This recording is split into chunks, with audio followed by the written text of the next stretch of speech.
याजूज माजूज और इन्हें रोकने वाली दीवार क्या है? याजूज माजूज कौन है? किस इलाके से निकलेंगे? क्या इनका जिक्र कुरान पाक में भी आया है? इस दीवार के पीछे हकीकत क्या है? कौन इनके अजाब से लोगों को बचाएगा? जानिए खबर टाइम की स्टोरी में। याजूज माजूज एक कौम है। याजूज माजूज याफिस बिन नूह की औलाद में से हैं। ये दो वहशी खूनखार कबीलों के नाम थे। वो लोग अपने इर्द गिर्द रहने वालों पर बहुत ज्यादतियां और जुल्म करते थे। जुल्कुरनैन बादशाह ने इनके रास्ते को, जो दो पहाड़ों के दुर्रे में था, एक आहनी दीवार तामीर करके इंसानी दुनिया की दूसरी जानिब बंद कर दिया था। क़यामत करीब आते ही वो दीवार टूट जाएगी और ये गारतगर कौम दुनिया में फैल जाएगी। कोई इनसे मुकाबला ना कर सकेगा, मगर फिर आखिरकार आसमानी वबा से ये खुद ब खुद मर जाएंगे। याजूज माजूज का आखिरी ज़माने में निकलना इल्म इलाही में तयशुदा है और ये कि इनका खरूज क़यामत की निशानी के तौर पर कुर्बे क़यामत में होगा, यानी कि क़यामत के करीब आते ही इनका खरूज होगा। इसी बिना पर हदीस नबवी सल्लल्लाहु अलैहि वसल्लम में इनके खरूज को क़यामत की अलामात कुबरा में शुमार किया गया है और बहुत से अहादीस में इरशाद फरमाया गया है कि इनका खरूज सैयदना ईसा अलैहिस्सलाम के ज़माने में होगा। कुरान पाक और दूसरी इल्हामी कुतब में से ये बात साबित हो चुकी है कि याजूज माजूज का वजूद है और जब अल्लाह के इल्म में तयशुदा वक्त पूरा हो जाएगा तो वो अल्लाह के हुक्म से ज़मीन पर निकलेंगे और अपने रास्ते में आने वाली हर चीज़ और इंसानी बस्तियों को तबाह बर्बाद करते हुए निकल जाएंगे। इनके रास्ते में एक झील आएगी जिसका सारा पानी ये पी जाएंगे और इनके पीछे आने वाला ग्रोह याजूज माजूज कौम को एक कतरा पानी का भी नहीं मिलेगा और ऐसा दिखाई देगा जैसे यहाँ कभी झील थी ही नहीं। इस झील का नाम तबरिया है और ये बहरे तबरिया के पास वाक़या है। ये झील इसराइली इलाके में सबसे बड़े मीठे पानी की झील के तौर पर मौजूद है, जो 21 किलोमीटर लंबी, 13 किलोमीटर चौड़ी और 43 मीटर गहरी है। ये वही झील है जिसे इसराइल आज अपने लिए मोतबर समझ रहा है, जो कि याजूज माजूज की मंजिल होगी, जिसका जिक्र कुरान पाक ने सूरह कहफ में भी 1400 साल पहले कर दिया था। इस्लाम की मुकद्दस किताब कुरान पाक में लिखा है कि ये दीवार जुल्कुरनैन ने बनाई और साइरस आज़म इनका लक़ब था। हज़रत ईसा अलैहिस्सलाम की पैदाइश से 590 से 580 बरस पहले पैदा होने वाले साइरस आज़म ने आखमीनी सल्तनत की बुनियाद रखी, जिसका मरकज़ फ़ारस था। साइरस इनका नाम था या लक़ब, ये वाज़ेह तौर पर नहीं बताया जा सकता, लेकिन वो एक रवायतदार और मिसाली बादशाह थे।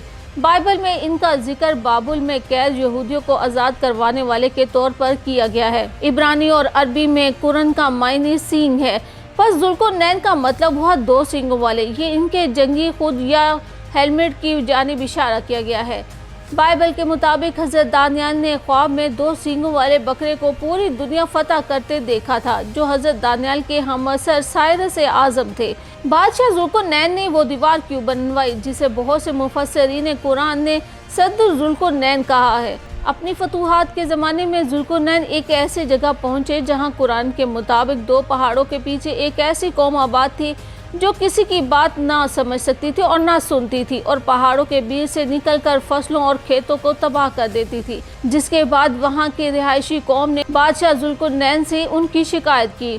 कुरान की 18वीं सूरह कहफ की आयत है कि इन लोगों ने कहा, जुल्कुरनैन याजूज और माजूज ज़मीन में फसाद करते रहते हैं, भला हम आपके लिए खर्च का इंतज़ाम कर दें कि आप हमारे और उनके दरमियान एक दीवार खींच दें। जुल्कुरनैन ने कहा कि खर्च का जो मुक़्तदर खुदा ने मुझे बख्शा वो बहुत अच्छा है। तुम मुझे कुव्वत यानी बाजू से मदद दो, मैं तुम्हारे और इनके दरमियान एक मजबूत ओट बना दूंगा।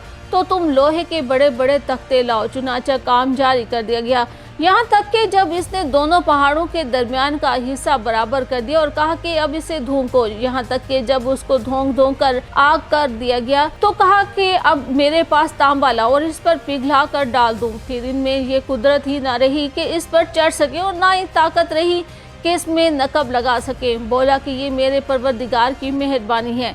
जुल्कुरनैन ने लोगों से कहा कि दो बड़े बड़े लोहे के टुकड़े तैयार करो। जब वो तैयार हो गए तो उन्हें दोनों पहाड़ों के दरमियान लगा दिया गया। इसके बाद तांबा पिघलाकर इन दोनों लोहे की चादरों के बीच डाला गया, जिसके बाद जुल्कुरनैन ने लोगों से कहा कि इसे आग से गर्म करो।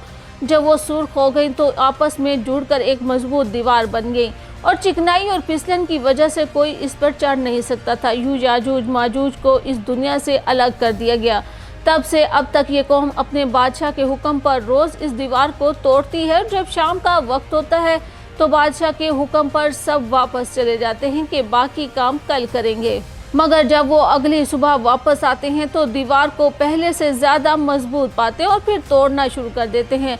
ऐसे में क़यामत के करीब ये बादशाह जब शाम को अपनी कौम को वापस चलने का कहेगा तो उस वक्त वो कहेगा कि बाकी काम कल करेंगे इंशाअल्लाह। ये अल्फाज उसने पहले कभी नहीं बोले होंगे और ऐसे में अगली सुबह इनकी वापसी तक दीवार उसी हालत में होगी जैसी वो छोड़ कर गए थे, और यूँ वो थोड़ी सी दीवार भी टूट जाएगी और ये कौम आज़ाद होकर तबाही मचाएगी।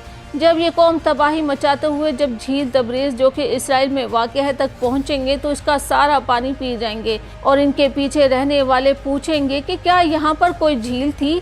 ये मीठे पानी की सबसे बड़ी झील है जिसके करीब हज़रत ईसा अलैहिस्सलाम ने ज़िंदगी का बड़ा हिस्सा गुजारा। यहाँ से याजूज माजूज बैतुल मक़दस पहुँचेंगे और अपनी हुक्मरानी का ऐलान करेंगे कि उन्होंने ज़मीन पर कब्ज़ा कर लिया है।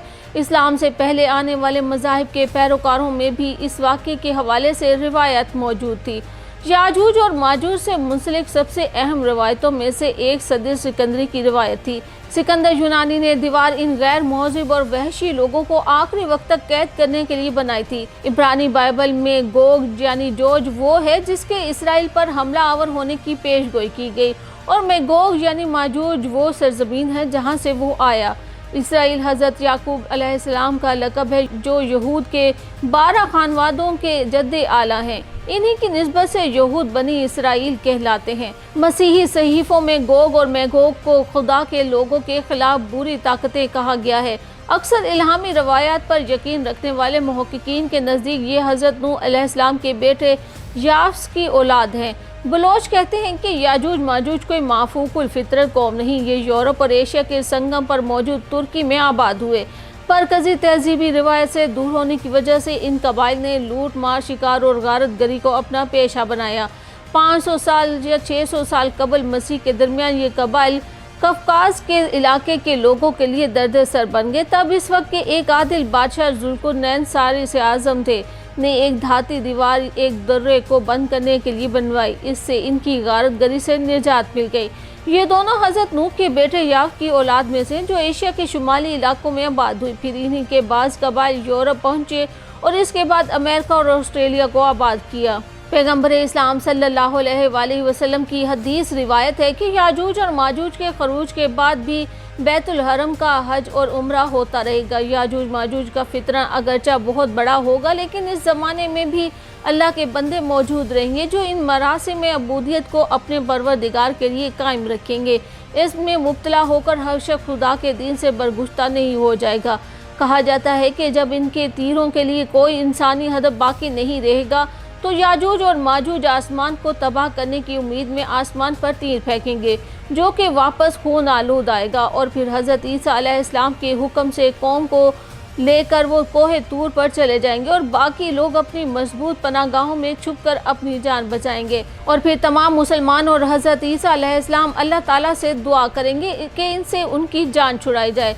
मुहक्किकीन के नज़दीक रूस, चीन, इंडिया और यूरोप की कौमें असल में याफ्स ही की औलाद हैं और दुनिया के खात्मे के वक्त इन्हीं कौमों को अरूज हासिल होगा।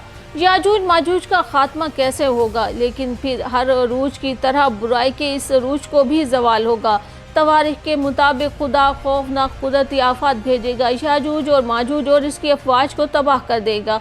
याजूज की शिकस्त खुदा की अजमत और तकद्दुस को जाहिर करेगी और खुदा और इसके लोगों के दरमियान अच्छे ताल्लुकात बहाल करेगी। इस कौम की तबाही के हवाले से कहा जाता है कि अल्लाह ताला इनकी गर्दनों पर कीड़े डालेगा जो इनके कान और नाक को भर देंगे।